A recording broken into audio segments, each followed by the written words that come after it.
Hi friends, তোমরা কেমন আছো? আশা করি তোমরা খুব ভালো আছো, আমরাও ভালো আছি।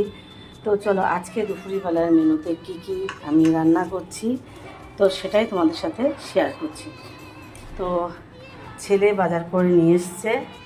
তো কি কি নিয়ে এসছে এখানে দেখো, অনেক বড় সাইজের 1 কিলোর উপরে একটা বড় সাইজের একটা মাছ, ইলিশ মাছ নিয়ে এসছে। ইলিশ মাছের দাগাগুলো শুধু তোমার দেখায়। আর আমি বলেছি একটু ডিমওয়ালা ইলিশ নিয়ে আসতে, ঠিক আছে? দেখো ইলিশের সাইজগুলো কি প্রত্যেকটা, ঠিক আছে, প্রত্যেকটা কিন্তু।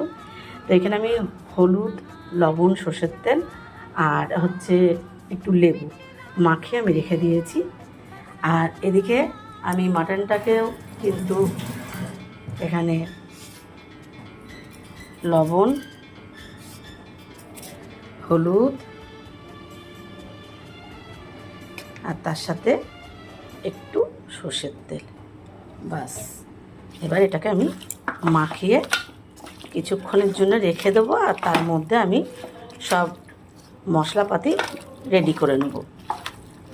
তো আজকে দুপুরবেলা মেনুটা দেখে তোমাদের সাথে শেয়ার করলাম।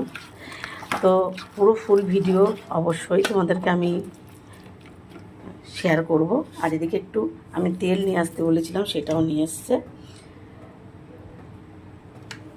তো ওতেও একটু আমি সব রকম তেল থেকে শুরু করে সব মাখিয়ে আর কি একটু রেখে দিচ্ছি, ঠিক আছে? একটু হাতটা ধুয়ে নিই। ধুয়ে এবার আমি আলুতেও একটু লবণ ব্যাস মাখিয়ে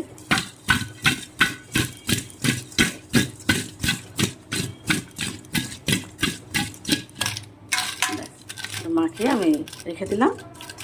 এইবার এখানে নিয়েছি আমি কিন্তু আজকে মাটনটা রান্না করব পেঁয়াজ রসুন ছাড়া। বেশ কিছুটা কিন্তু এখানে আমি আদা নিয়ে নিয়েছি, কাঁচা লঙ্কা নিয়েছি, আর তার সাথে এখানে 3টে টমেটো নিয়েছি।